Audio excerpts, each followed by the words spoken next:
જય સ્વામિનારાયણ વિદ્યાર્થી મિત્રો, લાસ્ટ આપણે ડિસ્કશન કરતા હતા સરેરાશ ઝડપ અને સરેરાશ વેગ એની કેટલીક સૂત્રાત્મક રજૂઆત અને સાથે સાથે આલેખનું પણ ડિસ્કશન કરેલું હતું. સરેરાશ ઝડપની અંદર મારે તમને એક મેથડ કહેવાની રહી ગઈ છે, તો પહેલા આપણે મેથડ લઈ લઈએ, ત્યાર પછી પાછા વળી કન્ટિન્યુ આગળ કરશું. સરેરાશ વેગ અને તત્કાલીન વેગની અંદર આગળ વધીશું. સરેરાશ ઝડપ અને સરેરાશ વેગવાળા દાખલાની અંદર માની લો કે હું તમને આવી રીતે આમ કહું, કોઈ એક વ્યક્તિ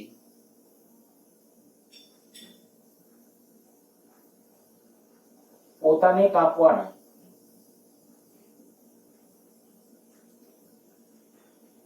કુલ અંતર માટે લાગતા સમય ના અડધા સમય સુધી v1 ઝડપે અને બાકીના સમય માટે v2 ઝડપે ગતિ કરી છે.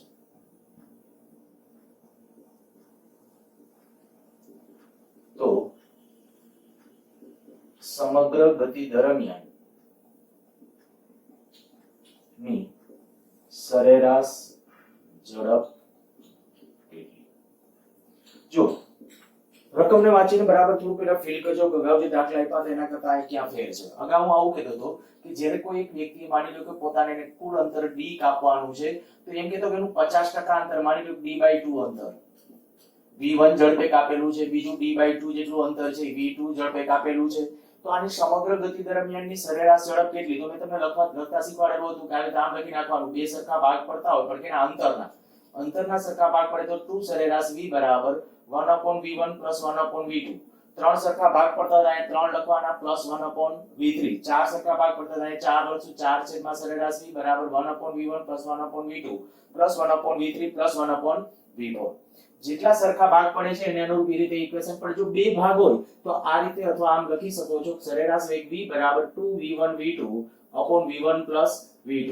મેં આગલા લેક્ચરો વખતે આવા તમને દાખલા પણ તમને હોમવર્કમાં આપેલા હતા અને લગભગ મોટા ભાગના બધા દાખલા પૂરા કરેલા હશે.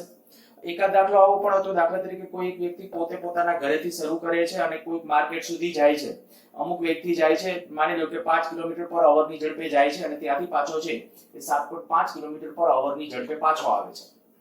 તો એમાં તમે એમ કહી શકો અંતરના સરખા ભાગ છે. કઈ રીતે? તો કે ઘરેથી માર્કેટ સુધીનું અંતર અને માર્કેટથી ઘર સુધીનું અંતર સરખું છે, તો અંતરના બે સરખા ભાગ પડ્યા કહેવાય. ડાયરેક્ટલી એવા પ્રશ્નો છે એનું સમાધાન છે તમે આ સૂત્રની મદદથી કરી શકો. તમે જે ઘણા બધા મને ગણતરી કરીને પણ મોકલેલી હતી WhatsApp ની અંદર, લગભગ મોટા ભાગનાનું જે કેલ્ક્યુલેશન છે એ સાચું છે, જેમણે આપ્યું છે બધાનું. પણ એમાં મેં કીધું શોર્ટ ટ્રિક તમે આ એડ કરી શકો. જ્યારે અંતરના સરખા ભાગ પાડતા હોય ત્યારે આ રીતે, જો બે ભાગ પડતા હોય તો 3 ભાગ પડતા હોય તો આ રીતે લખી અને એની અંદર કિંમતો મૂકવી. એકાદ દાખલો કે એવો પણ તમને કીધો હતો, એક મોટરસાયકલ સવાર છે, પોતાને કાપવાનું જે કુલ અંતર છે એનું 1/3 અંતર છે, અમુક ઝડપે કીધું હતું, બીજું 1/3 અમુક ઝડપે. તો ત્યારે તમે ડાયરેક્ટલી આ સૂત્રનો ઉપયોગ કરી શકો. પણ ત્યારે શું લખવાનું? 3 સરેરાશ v બરાબર 1/v1 + 1/v2 + 1/v3. તો આ રીતે પ્રયત્ન કરજો એ બધા સરેરાશ ઝડપવાળા. આમાં શું અત્યાર સુધી આપણે શેની વાત હતી, પછી ટકાવારી વાળા પણ લીધા હતા, પણ બધામાં છે મેં અંતરના ભાગ પાડ્યા. આ રકમ વ્યવસ્થિત વાંચો. કોઈ એક વ્યક્તિએ પોતાને કાપવાના કુલ અંતર માટે લાગતા સમયના અડધા સમય સુધી v1 ઝડપે સમયના ભાગ પાડ્યા છે અને બાકીના સમય માટે v2 ઝડપે ગતિ કરી છે. તો સમગ્ર ગતિ દરમિયાનની સરેરાશ ઝડપ કેટલી? માની લો કે આ વ્યક્તિએ જે પોતાને કુલ અંતર કાપવાનું છે, આ કુલ અંતર કંઈક ધારી લ્યો કે d જેટલું છે અને આના માટે ટોટલ સમય દાખલા તરીકે t લાગે છે. t ધારો કે 2t ધારો, આપણને ખબર છે કે બે સરખા ભાગ કરવાના છે. અહીંયા દાખલા તરીકે શૂન્ય સમય કહો તો અહીંયા t બરાબર t સમય હોય તો એનો અડધો સમય સુધી, અડધો સમય એટલે માની લો કે અડધા સમયમાં આયા છે t બરાબર t/2 એ આયા છે. આ t/2 સમય ત્યાં સુધીનો વેગ કેટલો છે? v1. પછી t/2 થી t સમય સુધીની ઝડપ કેટલી છે? v2. ધ્યાન રાખજો, આયા હું એમ નથી કહેતો કે અંતર આ અને આ સરખું છે. આ અંતર દાખલા તરીકે અહીંથી સુધીનો d1 કહી દો, આ d2. કારણ કે ઝડપ વધઘટ હોઈ શકે. આપણે જે સૂત્ર છે ઝડપ બરાબર અંતર ભાગ્યા સમય. સમય ભલે બે કિસ્સામાં સરખો રહ્યો પણ જ્યારે ઝડપ વધારે હશે ત્યારે જાજુ અંતર કપાયેલું હશે. તો આ v1 અને v2 માંથી જે મોટું હશે ત્યારે જાજુ અંતર કપાયેલું, v2 મોટું હશે તો આ અંતર જાજુ હશે, v1 મોટું હશે તો આ અંતર વધારે હશે. ઈ ડિપેન્ડ્સ. મેં કીધું એ પ્રમાણે આ સૂત્ર પ્રમાણે અત્યારે આપણે દાખલાને કેમ સોલ્વ કરતો કે મેથડ કોઈ બદલાતી નથી, પણ કેટલાક શોર્ટ પોઈન્ટ અને ઝડપથી આપણે કીધું દાખલાઓને, કારણ કે હવે થોડું આપણામાં સ્માર્ટનેસ હોવી અનિવાર્ય છે અને ફરજિયાત દાખલાઓને છે એ આપણે મૂળ સુધી પહોંચો એટલે કંઈક ને કંઈક શોર્ટ ટ્રીક તમને એની અંદર મળતી જાય. જો અહીંયા જ્યારે તમે કહો છો કે અહીં શૂન્ય સમયે શરૂ કરે છે, t બરાબર t સમયે પહોંચી જાય છે અહીંયા, તો એનો અડધા સમય સુધી, અડધો સમય એટલે t/2, ત્યાં સુધી એની ઝડપ કેટલી છે v1, બાકીના અડધા સમય સુધી એની ઝડપ કેટલી છે v2. તો પહેલા ત્યાંથી સુધીનો આપણે કહીએ કે સમય જાણો છો, અંતર્ગત ગોતી કાઢો. આપણે શું કરવાનું છે તમને એ તો ખ્યાલ આવી જ ગયો છે. આપણે જે નક્કી કરવાનું છે પહેલા અંતર d1, આ d1 અને d2 ઈ જ્ઞાત નથી આપણા પાસે, તો આપણે કહી શકાય હવે ઝડપ બરાબર અંતર ભાગ્યા સમય.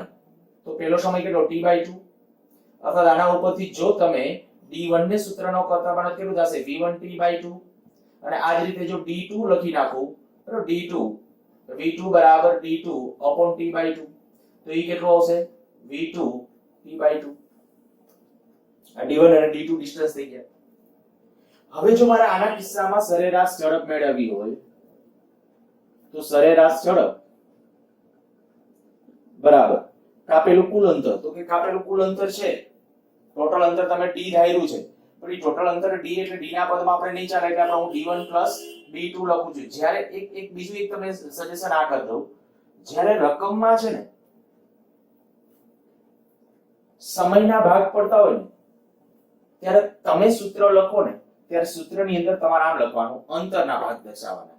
અને યાદ કરો આ બધા દાખલા આપણે આવા જે દાખલા ગણતા ને એની શરૂઆત કરવામાં મેં તમને બધામાં આમ લખી દીધું હતું, ઉપર કુલ અંતર, નીચે સમયના ભાગ પાડતા, t1 t2 t3 આવા લખ્યા છે. આ યાદ આવી જવું જોઈએ. ન યાદ આવતું હોય તો જે આગલા લેક્ચર પહેલા પૂરા કરજો, પછી અહીંયા આવજો. તો આ કે શું ખબર d upon t1 t2 t3. આ શું કીધું, ક્યારે અંતરના જો સરખા ભાગ પડતા હોય તો આ રીતે ચાલવાનું, d upon t1 ટૂંકા સમયના ભાગ કરવાના. તમે જે સૂત્ર લખો એમાં સમયના ભાગ કરવાના, અને જો સમયના ભાગ પડતા હોય તો તમારે સૂત્ર બનાવો, એ સૂત્રની અંદર કુલ અંતર તરીકે અંતરના ભાગ પાડવાના, છેદમાં સમય કેટલો, તો કે સમય ટોટલ સમય આપણે કેટલો ધાર્યો છે t.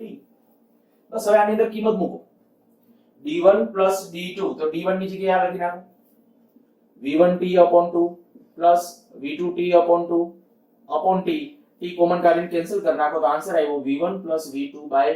આ ઓલી સાદી સરાસરી કેમ હોય, સરેરાશ હોય એની જેમ જ. માની લો કે હું તમને આમાં એક દાખલો આવો બનાવીને આમ કહું, એક વ્યક્તિ પોતાને કાપવાના કુલ અંતર માટે લાગતા સમયના અડધા સમય સુધી 40 કિલોમીટર પર અવર ની ઝડપે અને બાકીનું અંતર 50 કિલોમીટર પર 60 કિલોમીટર પર અવર ની ઝડપે કાપેલ છે. શું બોલું છું, એક વ્યક્તિએ પોતાને કાપવાના કુલ અંતર માટે લાગતા સમયના અડધા સમય માટે 40 કિલોમીટર પર અવર ની ઝડપે અને બાકીનું અંતર 60 કિલોમીટર પર અવર ની ઝડપે કાપેલ છે. તો સમગ્ર ગતિ દરમિયાનની સરેરાશ ઝડપ કેટલી? તો આ પ્રમાણે જ્યારે ચાલશો તો 40 + 60 ભાગ્યા 2 50 આવશે, અને એની આમાં કિંમત મૂકો તો 48 આવશે, 48. બરાબર, એ તમે અમે કેલ્ક્યુલેશન કરેલું છે, પેપરની અંદર પણ આવો એક ક્વેશ્ચન પૂછ્યો હતો. તો જ્યારે 40 અને 60 હશે ત્યારે આમાં કિંમત મૂકશો તો 48 આન્સર આવશે. આ ક્યારે અંતરના સરખા ભાગ પાડતા હતો. હું એમ કહું કોઈ એક વ્યક્તિ પોતાના ઘરેથી દાખલા તરીકે શાક માર્કેટ છે એમના તરફ છે 40 કિલોમીટર પર અવર ની ઝડપે જાય છે અને ત્યાંથી પાછો આવે છે 60 કિલોમીટર પર અવર ની ઝડપે, તો અહીંયા અંતરના સરખા ભાગ કરે તો આ સૂત્ર વાપરવાનું. પણ વળી પાછું આમ કહું કે એક વ્યક્તિએ પોતાને કાપવાના કુલ અંતર માટે લાગતા સમયના અડધા સમય સુધી 40 કિલોમીટર પર અવર ની ઝડપ અને બાકીનું અંતર 60 કિલોમીટર પર અવર ની ઝડપે કાપેલ છે, તો સરેરાશ ઝડપ કેટલી? તો સરેરાશ ઝડપ તો આ સૂત્રથી આવે 40 + 60 ભાગ્યા 2 તો 50. એટલે ધ્યાન રાખજો, પ્રશ્ન બરાબર પ્રોપર વાંચ્યા સિવાય છે ઉકેલ આપવાનો ટ્રાય નહીં કરતા ગમે ત્યારે. સમયના ભાગ હશે તો ફરજિયાત આ રીતે ચાલો. અચ્છા, માની લો સમયના 3 સરખા ભાગ પડે તો 3 સરખા ભાગ પડે તો શું થાય? એમાં 3 ભાગ પાડી નાખો. હું હવે દાખલો નથી કરાવવાનો, આમાંમાં જોઈ લ્યો. આ t સમય છે તો અહીંયા t/3 કરી નાખો, અહીંયા t/3, ક્યાંક અહીંયા t/3, બીજું t/, આ v1 v2 v3 કરી નાખો. તો આ શું આવશે? d1 બરાબર શું આવી જશે? v1 t/3, v2 t/3, v3 t/3.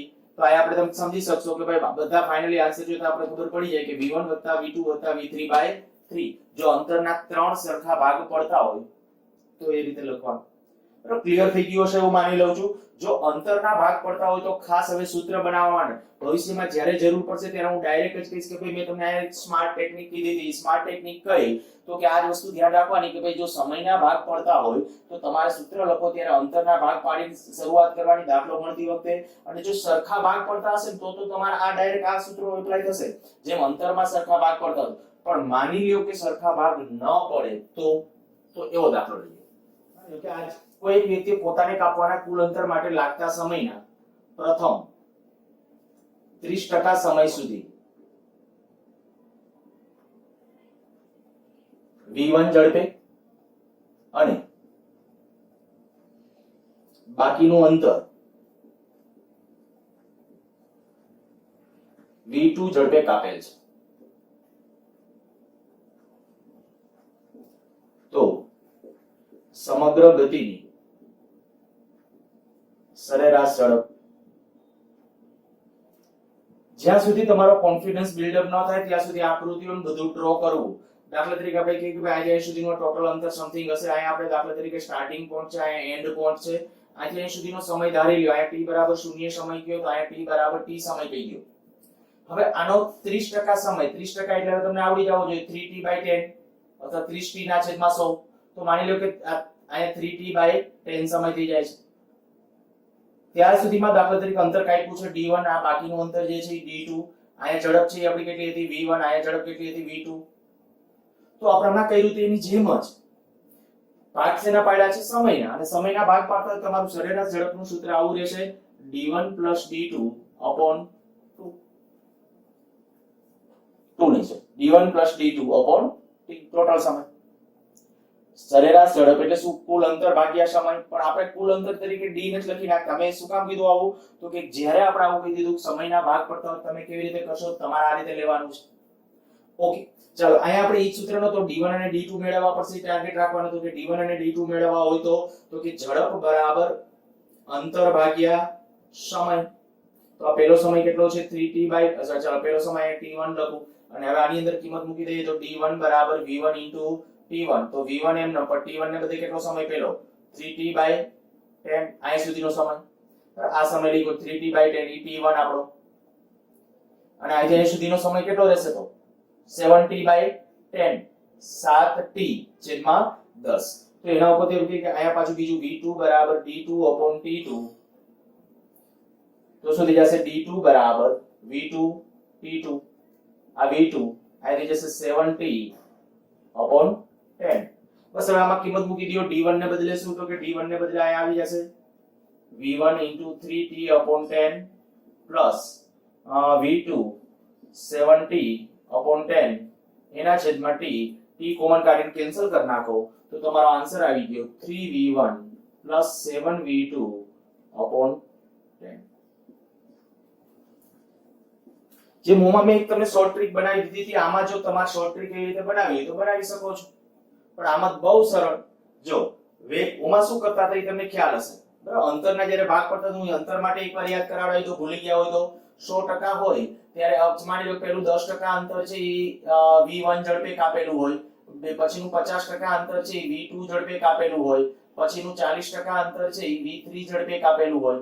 તો શું કરવાનું કીધું તમને યાદ હશે બરાબર. પહેલા તો એક મેં તમને આવું કીધું હતું કે જેટલો લસા લેવા તેટલો ડાયરેક્ટ કાઢી નાખો જ સહેલું પડશે. આ 0 0 0 કેન્સલ કરી નાખ્યા 10 v1 v2 v3 અંશમાં 10 v1 v2 v3 અંશમાં એના છેદમાં આ એક લ્યો ત્યારે v2 v3 તો એક v2 v3 વત્તા જ્યારે આ લેશો 5 ત્યારે 5 આરે શું લેશો v1 v3 તો 5 v1 v3 પછી 4 આરે શું લેશો v1 v2. બસ આ આન્સર શોર્ટ ટ્રીક આપ. તો સેમ વસ્તુ અહીંયા તમે જરાક વિચારો તમને એનો અંદાજ આવી ગયો હશે કે આજે એકાદ દાખલો ગણો એટલે ઓટોમેટિકલી ખ્યાલ આવી જશે. જો પેલા v1 સાથે કેટલા ટકા હતા 30%. તો 30v1 70v2 છેદમાં 100. હવે માની લ્યો કે હું તમને આવી રકમ બનાવીને આપું. એક વ્યક્તિએ પોતાને કાપવાના કુલ અંતર માટે લાગતા સમયના પ્રથમ 10% સમય 10% સમય એટલે કેટલો થશે 10t ના છેદમાં 100 ત્યાં સુધી એની ઝડપ v1 છે. પછીની 40% પછીનું 40% બરાબર, અહીંથી અહીં સુધીનું પછીનું 40% સમય સુધી તેની ઝડપ છે એ v2 છે. એટલે અહીંથી અહીં સુધીનો સમય કહું છું, બાકી અહીંથી અહીં સુધીનો સમય થાય 50t/100, કારણ કે 10t/100 તો અહીંયા પહોંચ્યા આ સમય, અહીંથી અહીં સુધી પહોંચ્યા તો અહીંયા થશે 50t, પણ આપણે હું કહું અહીં સુધીના સમયગાળો જ લખું. ચાલ આને t1 કહી દો, આ t1 અહીંયા ગાળો. બીજી રીતે અહીં સુધીનો t2 સમયગાળો કેટલો? 40t/100 અહીં સુધીનું. હવે બાકીનું કેટલું રહ્યું? તો કે 50. અહીંયા આપણે કહીએ કે આ 10% સમય, આ બીજો 40% સમય, પાછળ કેટલો 50% સમય, તો આપણે કહી શકાય 50t/100. આ v3 છે માની લ્યો, અહીંયા v1 હતો, v2 હતો, v3, તો આન્સર ડાયરેક્ટ આ પ્રમાણે લખો તો શું લખશો? 10v1 + 40v2 + 50v3/100. તો 0 0 જેટલા કોમન કેન્સલ થતા કેન્સલ કરતા. ટૂંકમાં સમયના ભાગ પડતા હોય તો સીધું શું કરવાનું? જે ટકાવારી એની સાથે જેનો વેગ ખાલી દર્શાવીએ છે, તો એની શોર્ટ ટ્રીક થઈ ગઈ. સારું, આ બધું મગજમાં રાખજો, નહીતર પાછું બધું હલવાઈ જશે, બધું ભેગું થઈ જશે, ત્યારે પછી તકલીફો ક્રિએટ થશે. એટલે જ્યારે મેં કીધું કે અંતરના ભાગ પડતા હોય ત્યારે શું કરવાનું, તો ઓલી પ્રોસેસ. સમયના ભાગ કરતા હોય તો શોર્ટ ટ્રીક માટે આ કીધું, આ શીખવાડ્યું, બરાબર. અને કાયદેસરની મેથડ આપણી આ છે. એક કમ્બાઈન વાળો દાખલો લઈએ, પછી નવા ટોપિકની શરૂઆત કરીએ. એક વ્યક્તિ પોતાને કાપવાના કુલ અંતરના પ્રથમ 50% અંતર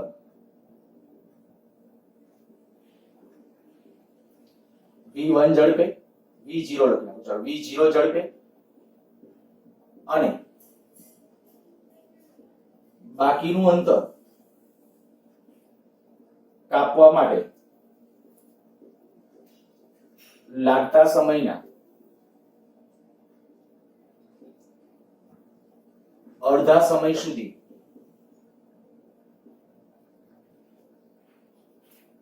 v1 ઝડપે અને બાકીના સમય માટે v2 ઝડપે ગતિ કરી છે.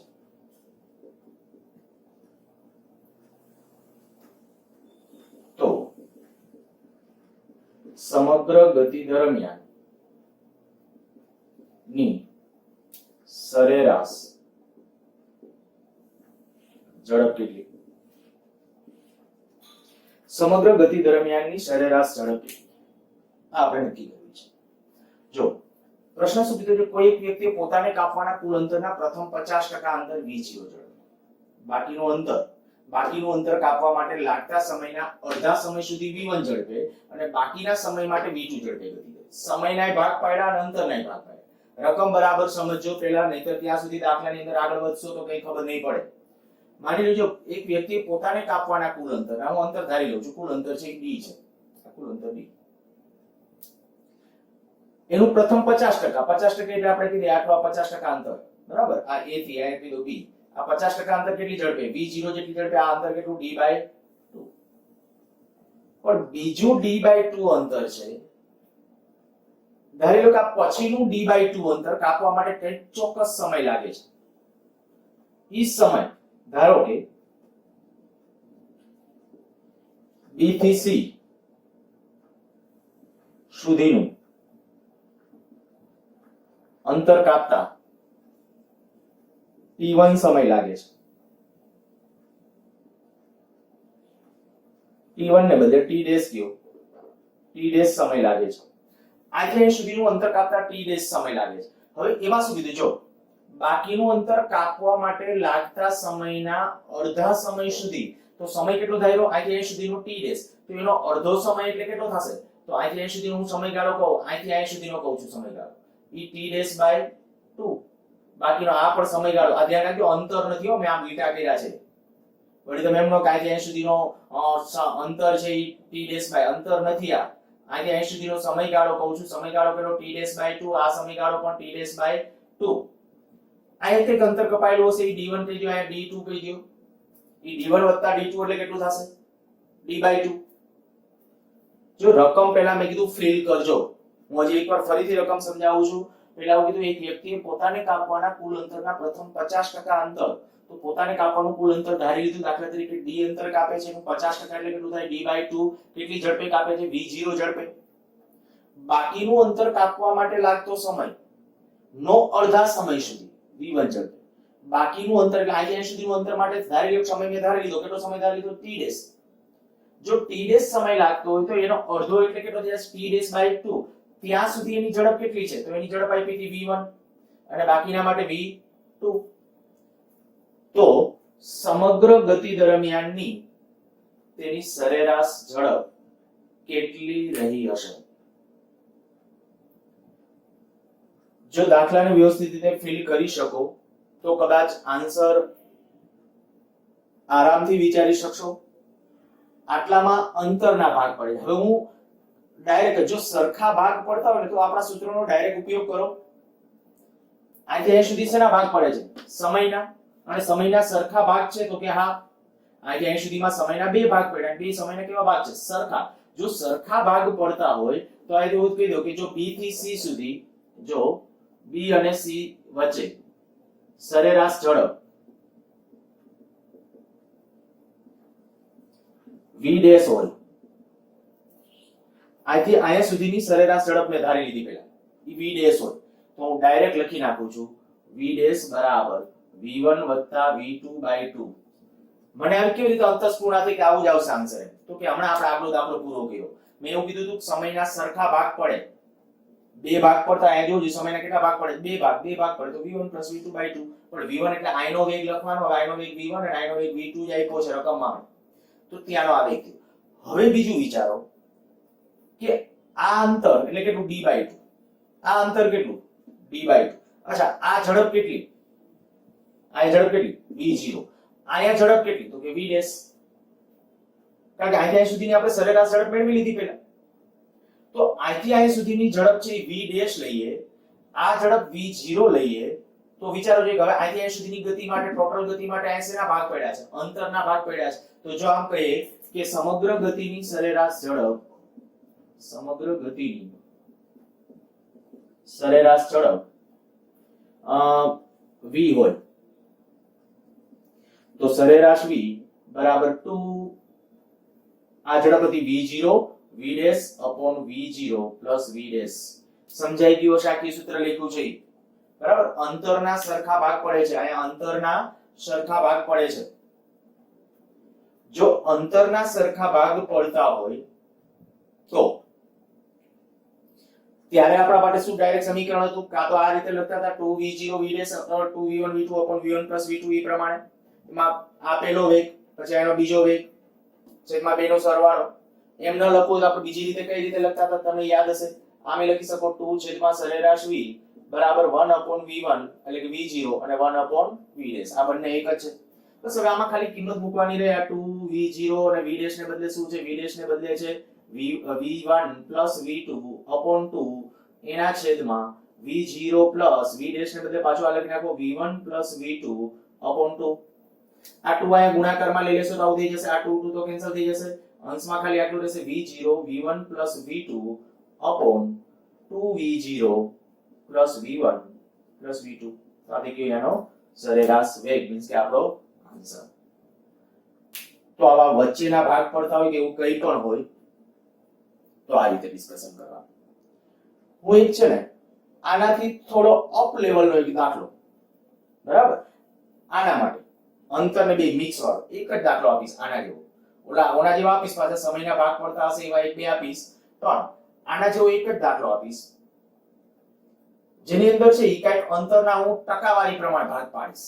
આપણે જોવું છે કે કયા બાળકો છે વધુ સારા સ્માર્ટ રીતે વર્ક કરી શકે છે, બરાબર. અને તમારે એનો આન્સર પાછો મને કાં તો ડિસ્ક્રિપ્શન બોક્સની અંદર અને અધરવાઇઝ WhatsApp ની અંદર છે એ આન્સર શેર કરજો. અને શક્ય હોય તો તમારી કરેલી ગણતરી છે ને તમે સ્ક્રીનશોટ પાડીને મોકલજો, જેથી કરીને છે કદાચ કાંઈ ભૂલ હોય તો હું તમને સૂચન કરી શકું. સારું, એ તમારી રીતે પ્રયત્ન કરજો. નવા ટોપિક તરફ આગળ વધીએ. આમ તો નવો નહીં, પણ આલેખની આપણે જે ડિસ્કશન કરતા હતા એના તરફ જ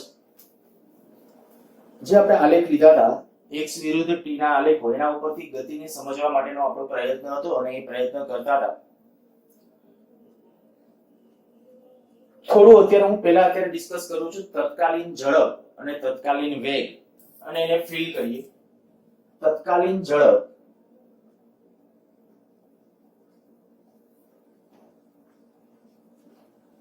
અને તત્કાલીન વેગ.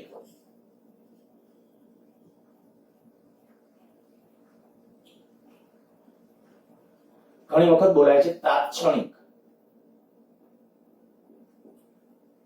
ઝડપ અને તાત્ક્ષણિક વેગ. તત્ક્ષણ શબ્દ જ ઘણું બધું સૂચવી જાય છે.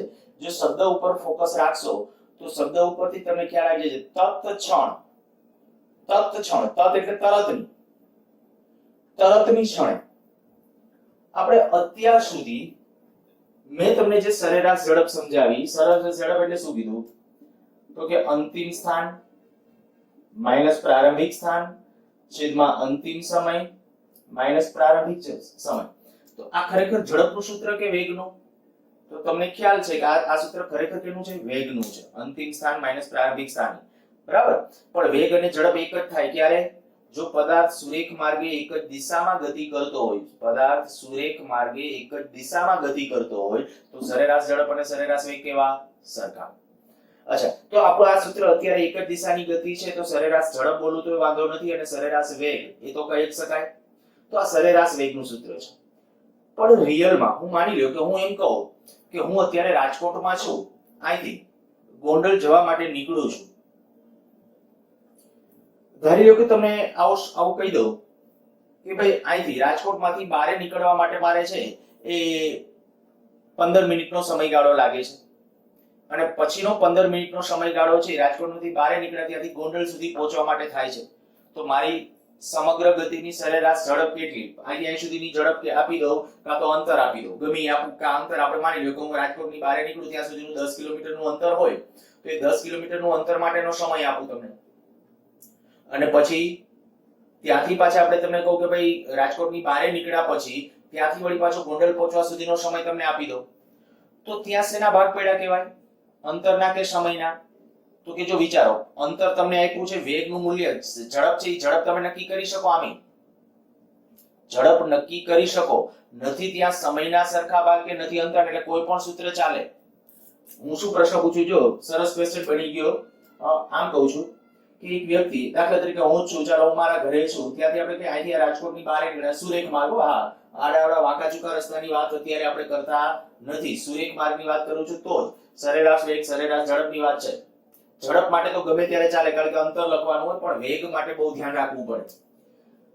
ચાલો સુરેખ માર્ગ માની લઉં છું કે ભાઈ ફ્લાઇટ ડિસ્ટન્સ ની જેમ આ મારું ઘર છે, આ આપણે કહીએ કે ભાઈ આ રાજકોટની બહાર અને અહીંથી આપણે કે સીધો રોડ ગોંડલ સુધીનો. ધારો કે આ જે ડિસ્ટન્સ છે 10 કિલોમીટર છે અને પછીનું આ ડિસ્ટન્સ છે 30 કિલોમીટરનું છે. આથી અહીંયા સુધીનો સમય જે હું કહું છું કે ભાઈ માની લઈએ કે આ સમય છે 15 મિનિટ છે, 15 મિનિટ છે, અને આ સમય છે માની લો કે આ પણ 15 મિનિટ છે.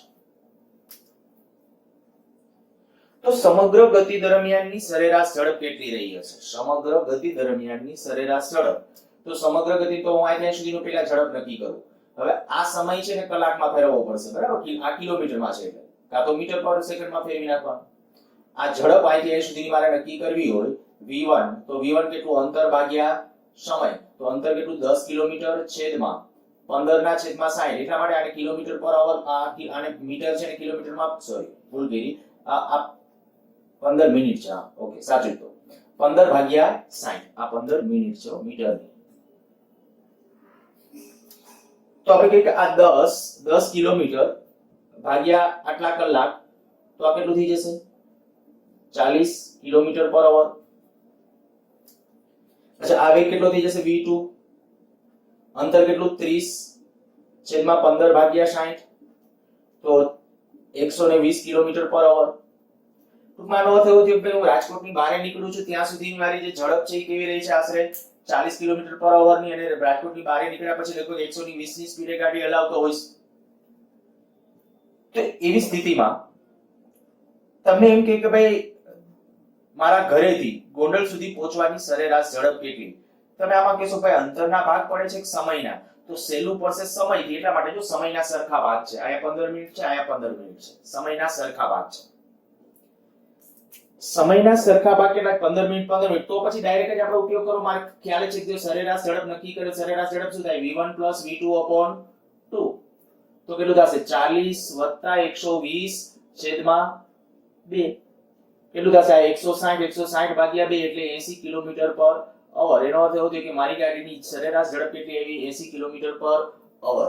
હવે હું બીજી રીતે કરું છું, જોઈએ જવાબ સરખો આવે જુદો આવે છે, અંતરના ભાગ, કારણ કે અંતર આપ્યું જો આ, પણ અંતરના સરખા ભાગ નથી. હવે સરખા ભાગ ન હોય તો તમારે શું કરવાનું હોય, સૂત્ર કેમ બનાવવાનું, સરેરાશ ઝડપ બરાબર કુલ અંતર, જો અંતરના ભાગ હોય તો તમારે સમયના લખવાના t1 t2, હમણાં મેં તમને કીધું હતું, અને આટલી સ્માર્ટનેસ આવવી જોઈએ કે ભાઈ આ તમને મેં કીધું અંતર ઉપરથી મારે દાખલો ગણવો છે, શું કરવાનું છે, તો કુલ અંતર છેદમાં સમય, પણ સમયના પાર્ટ પાડવાના, તો સમય t1 t2, તો t1 અને t2, તો આ જે સુધીના સમય t1 જો કે ડાયરેક્ટ જાણો છો 15 મિનિટ, અને ટોટલ ડિસ્ટન્સ કેટલું 10 + 30, 10 + 30, ટોટલ સમય કેટલો આ કિલોમીટરમાં છે, આ ટોટલ સમય કેટલો 15/60 વત્તા 15/60, અથવા ટોટલ સમય ડાયરેક્ટ 30 મિનિટ લખી નાખો. ઓકે, 30 મિનિટ એટલે અડધો કલાક, આ કેટલું થયું આ 40 છેદમાં અડધો કલાક, તો આ કેટલું થઈ જશે 80 કિલોમીટર પર અવર.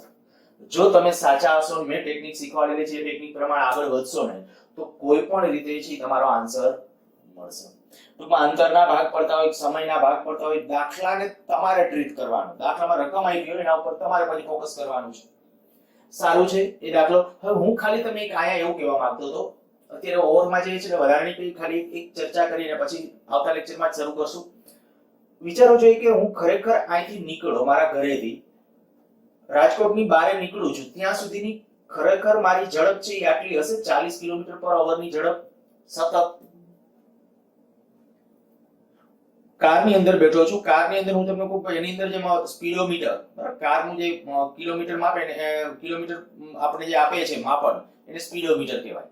એ સ્પીડોમીટરનું રીડિંગ શું સતત 40 ઉપર હશે?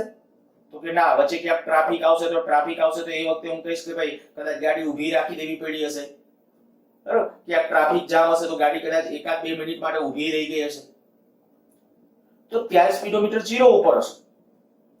વળી પાછી કહે કે સ્પીડ વધી કે રસ્તો થોડો ખુલ્લો મળ્યો તો 50 ની સ્પીડ થઈ હશે, 60 ની થઈ હશે, 70 ની થઈ હશે. આ જે દર્શાવે છે 40 કિલોમીટર પર અવર, ઈ કઈ ઝડપ છે? સરેરાશ ઝડપ. ક્યાંની? તો કે અહીંથી અહીંયા સુધીની સરેરાશ ઝડપ છે.